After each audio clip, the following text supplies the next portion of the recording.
हाँ जी, कैसे हो सारे? आई होप बढ़िया होगे। तो चलिए शुरू करते हैं हमारी आज की क्लास को एंड ले चलते हैं आपको स्क्रीन पे। बट उससे पहले बता देते हैं क्या आज हम डिस्कस करने वाले हैं। आज का हमारा एजेंडा रहने वाला है एग्रीगेट फंक्शन, और इस एग्रीगेट फंक्शन के अंदर हम देखने वाले हैं कि क्या-क्या फंक्शंस हैं जिन्हें हम पढ़ते हैं एज़ ए एग्रीगेटर फंक्शन के अंदर, और कौन-कौन से वो होते हैं। ऑब्वियसली आपने कहीं न कहीं, कभी ना कभी इन्हें पढ़ा ज़रूर होगा, बट इन केस अगर आपको ध्यान नहीं है then let me remind you. So this is the guys, this is the screen and आपका फेवरेट कोर्स मायसीक्वल। चलिए फिर आगे मूव करते हैं यहाँ पर एंड देखते हैं। ये हमारा वर्कबेंच जहाँ पर हम मल्टीपल चीज़ें करके देखने वाले हैं यहाँ पर, एंड ये हमारा आज का टॉपिक, आज का हमारा एजेंडा है जिसे हम आज देखने वाले हैं। Aggregation function, summarization function, basically ये क्या करता है, क्या होता है, कितने फंक्शंस होते हैं, थोड़ा-सा आपको यहाँ पर डिटेल में बताते हैं। Then we will move for the further implementation of these functions. ठीक है, इसे समझने में कोई फ़ायदा नहीं, इसे हम इम्प्लीमेंट करेंगे, उससे हमें ज़्यादा चीज़ें समझ में आएँगी। तो चलिए गाइज़, आई होप कि आप यहाँ पर देख पा रहे हैं व्हाट इज़ एग्रीगेशन फंक्शन।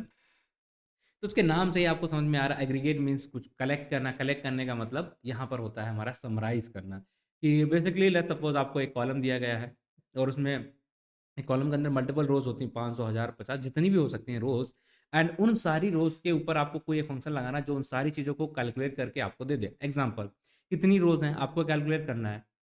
आप एक फ़ंक्शन लगाओगे जिसे बोलते हैं काउंट फ़ंक्शन, एंड वो सारे नंबर आप रोज़ जो भी हैं उनको काउंट करके दे देगा। इसी तरीके से आप देखोगे उन पूरे ही कॉलम के अंदर लेट्स सपोज़ मल्टीपल सैलरीज़ लिखी हैं। आप नहीं चाहते कि वहाँ पर जाके आपको सब कुछ देखना पड़े, तो आप वहाँ पर मैक्स फ़ंक्शन लगा लो जो कि एक एग्रीगेट फ़ंक्शन होता है, और उसका यूज़ करके आप वहाँ पर मैक्सिमम वैल्यू फाइंड कर सकते हो। उन सारी चीज़ों का एवरेज फाइंड कर सकते हो, जो कि हम बहुत ज़्यादा यूज़ भी करते हैं एवरेज वाला। तो ये जो बेसिक चीज़ें होती हैं, ये करने के लिए हम इन एग्रीगेशन फ़ंक्शंस का यूज़ करते हैं। इसके अलावा कुछ एडवांस से हमारे एग्रीगेशन फंक्शन भी होते हैं जिन्हें हम इस तरीके से कुछ लिखते हैं, राउंड फंक्शन, राइट? सुना होगा आपने। सीलिंग फंक्शन, फ्लोर फंक्शन, इनके बारे में हम अगली क्लास जो हमारी होगी उसके अंदर बात करेंगे। तो ये है हमारा आज की क्लास का एजेंडा, हम इन सारे फंक्शंस को देखने की कोशिश करेंगे एंड थ्योरेटिकल वाइज इसमें कुछ खास है नहीं, तो हम इसे प्रैक्टिकली कर लेंगे। सबका एक टेबल बनाएंगे और उसके अंदर ये सारी चीज़ें एक बार चेक करके देख लेंगे, बस इतना ही देखना है। बाकी आई बिलीव इतना आसान है, आप कर ही लोगे। सो मूव करते हैं यहाँ पर। where the aggregation functions are called the aggregate functions in SQL। इसका पर्पस क्या होता है? इसको बोलते हैं कि ये जो हमारा क्या करता है, आप मल्टीपल डेटा लेता है, लाइक एक कॉलम के अंदर जितनी भी रो हैं उन सारी रो को लेगा एंड एक आउटपुट देगा। तो इस वजह से इसे हम क्या बोल देते हैं, समराइजेशन ऑफ अ डेटा, कि डेटा को ये समराइज कर देता है। मल्टीपल चीज़ों लेके उस पे एक चीज़ जो भी आप चेक कर रहे होगे, कैलकुलेट कर रहे होगे, उसे निकाल करके दे देता है, इसलिए हम इसे बोलते हैं एग्रीगेट फंक्शन। पर्पस क्या होता है? पर्पस सिंपल है, ठीक है। To summarize and analyze the large volume of data rather than returning individual data point, and उस पर्पस के लिए हम इसे यूज़ करेंगे। हम देख पा रहे हैं यहाँ पर कुछ एग्रीगेट फंक्शंस हमारी स्क्रीन पे दिख रहे होंगे। एक मिनिमम है जो कि पूरे कॉलम में से, लाइक जो मिनिमम वैल्यू है वो पता करना है, चाहे मैक्सिमम वैल्यू है वो पता करना है, सम करना उन सारी चीज़ों को वो पता करना है, एवरेज निकालना सारी वैल्यूज़ का, तो आपको काउंट करनी है कितने कॉलम कितनी चीज़ें हैं। तो ये बेसिक छोटे-छोटे से काम के लिए मैंने यूज़ करेंगे ऑब्वियसली। एंड काउंट फंक्शन का पर्पस क्या होता है, ये हमारा किस पे चलता है, रोज़ के ऊपर चलता है। यहाँ पर नल वैल्यूज़ होती हैं तो उनको ये छोड़ देता है। अगर उस कॉलम के अंदर डेटा मिला उसे, तो वो उसे काउंट कर लेता है, सिंपल सा इस तरीके से। एंड आप देखेंगे यहाँ पर ये इसका सिंटैक्स है, क्या है, सेलेक्ट। हम काउंट फंक्शन लगाएँगे, जिस भी कॉलम को हम यहाँ पर पास करना चाहते हैं, उस कॉलम का नाम लिखेंगे, देन फ्रॉम जिस टेबल से हम काउंट का ऑपरेशन लगाना चाहते हैं, तो इस पे हम इस तरीके से बेसिक सा सिंटैक्स है हमारा, इसे यूज़ करेंगे और ये हमारे लिए काम कर देगा काउंट करने का काम। तो अगर आपको कहीं भी टेबल के अंदर कुछ भी काउंट करना है, सिंपल सा आपको इस सीक्वेंस को फॉलो कर लेना है, बस, ठीक है? तो एग्ज़ाम्पल्स भी कुछ दिखा देते हैं आपको, लाइक अगर आपने लिखा select count star from the employee, इसका मतलब क्या होगा, ऑल रोज़, जितनी भी रोज़ हैं, उन सारी रोज़ को ये कॉल करके आपको काउंट करके बेसिकली आपको दे देगा। इस तरीके से आप देखेंगे कि जो भी नल वैल्यू आ जाएगी उसको ये नहीं काउंट करेगा, बट इसके अलावा जो भी चीज़ें वहाँ लिखी हुई होंगी उन सारी ही चीज़ों को ये काउंट करके देगा। I believe this is clear. And sum करना, लाइक आपको एग्ज़ाम्पल दिया गया है, इस तरीके से आप वैल्यू डालते हैं एंड इस तरीके से आपको काउंट करके देगा। मज़ा नहीं आएगा बेसिकली जब तक हम इस तरीके को थ्योरी में पढ़ेंगे। तो चलिए अब मूव करते हैं, प्रैक्टिकल करते हैं इन सारी चीज़ों का। तो उसके पहले हमारे पास क्या होना चाहिए, सबसे पहले तो यहाँ पर होना चाहिए एक टेबल, जिसको हम यहाँ पर बनाएँगे। तो बेसिकली अगर आप देखेंगे यहाँ पर हम यूज़ कर लेते हैं, हमारा यूज़ कर लेते हैं एम्प्लॉय। ये एज़ अ डेटाबेस है, तो इस डेटाबेस को हमने यूज़ कर लिया एंड कहीं तो कुछ तो स्पेलिंग मिस्टेक है एंड बिलीव। चलिए ये अभी चल रहा है क्या? ठीक है, चलिए ठीक है। हम यहाँ पर आएँगे यूज़ एंड एम्प्लॉयज डन।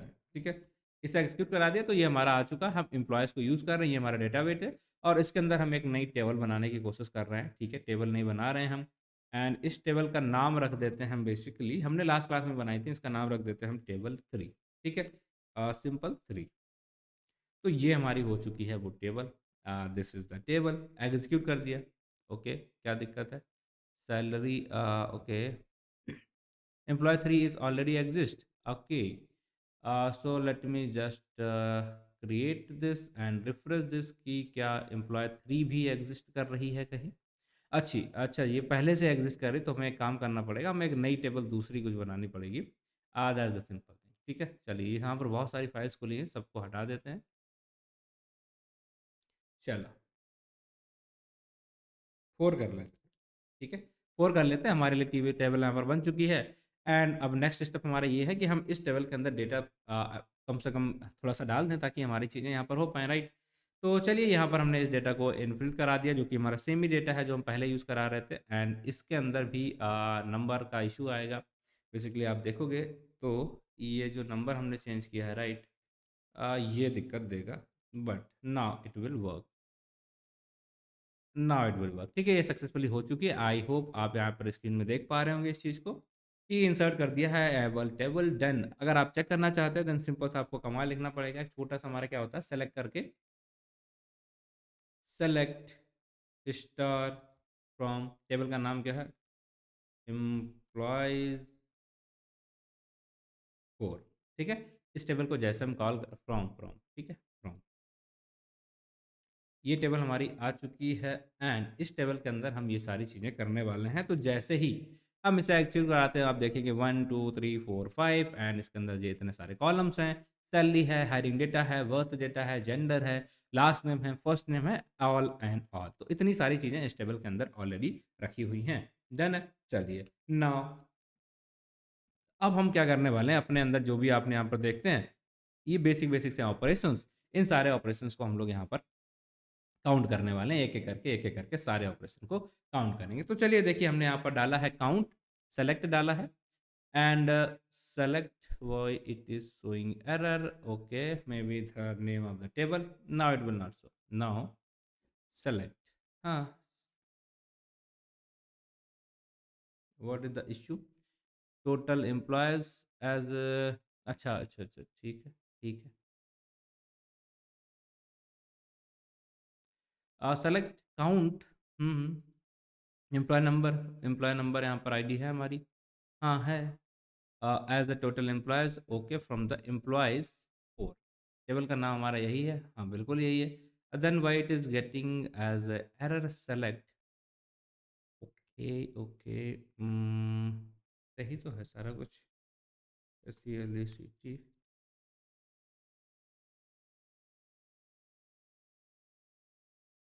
अरे चलो, सेलेक्ट काउंट, ओके, ऑब्वियसली थोड़ा सा चेक करना पड़ेगा, क्यों आ रहा है ये एरर, अगर हम देखते हैं इसे, चलिए एक बार रन करते हैं इसे।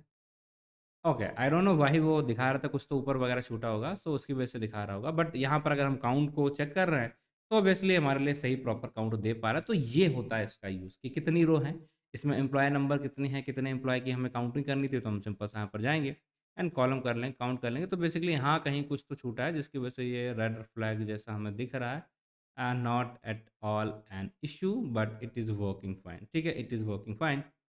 इसी तरीके से अगर आपको यहाँ पर कुछ और डालना है, लाइक आपको चेक करना है कि कितनी वैल्यूज़ हैं, लाइक सारे रोज़ कितने हैं, आप ये सारा कुछ इतना नहीं डालना चाहते, then also you can do like this. आप यहाँ पर आएंगे एंड यहाँ पर आने के बाद आपको देखने को मिल जाएगा, हमने यहाँ पर डाल देना है एम्प्लॉयज़ 4, एम्प्लॉय 4। जैसे हम इसे एग्जीक्यूट कराएंगे तब भी आंसर क्या मिल गया, तो ये आंसर मिल गया 5।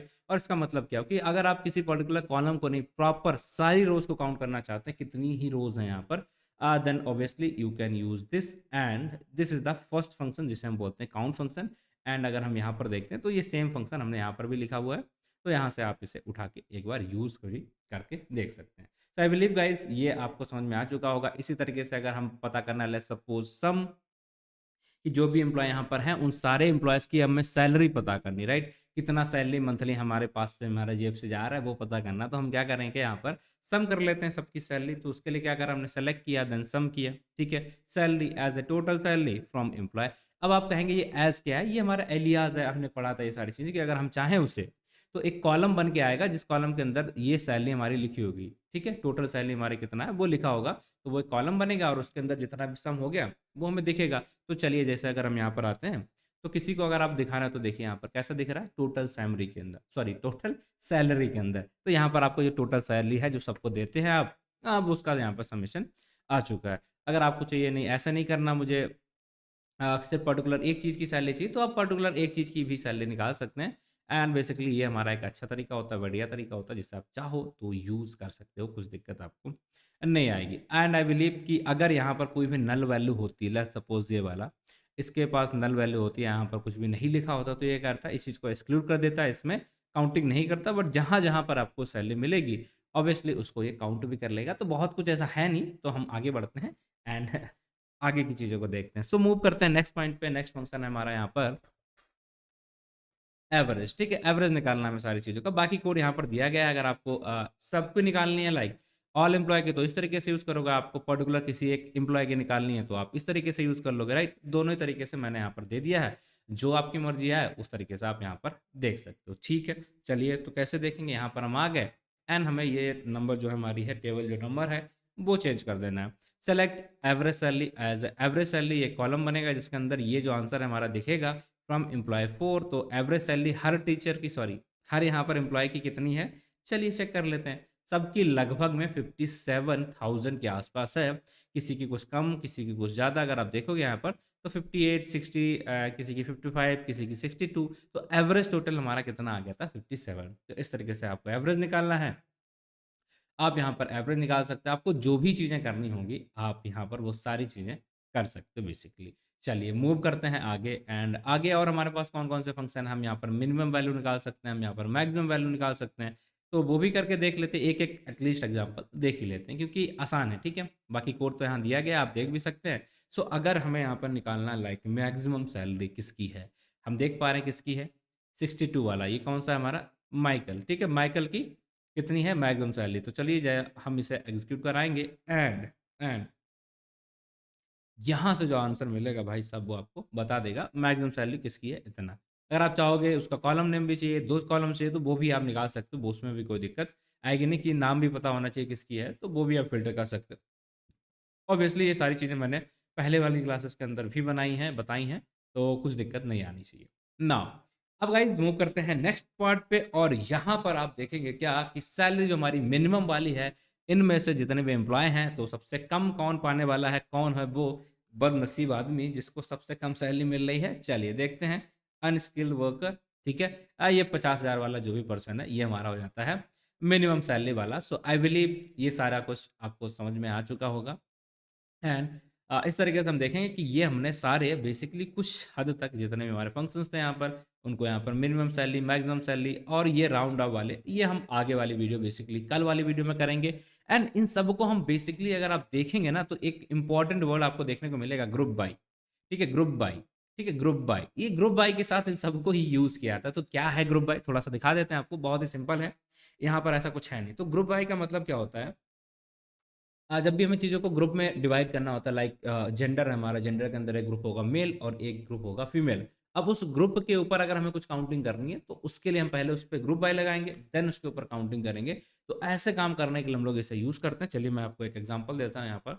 आप देख रहे हैं लाइक सेलेक्ट हमने किया जेंडर और जेंडर के बेसिस पे हमने कहा कि sum salary as a total salary by gender. एक कॉलम क्या बनेगा ये वाला, सम होगी सैलरी कैसे, gender wise salary from employ, जो हमारा टेबल का नाम है वो हमने यहाँ पर लिखना है। एंड जेंडर वाइज कि फीमेल की अलग सैलरी का ग्रुप बन जाए, मेल की अलग सैलरी का ग्रुप बन जाए। तो ये जो हम यहाँ पर करेंगे, यहाँ पर हम यूज़ करेंगे ग्रुप बाय एक तरीके का, ठीक है?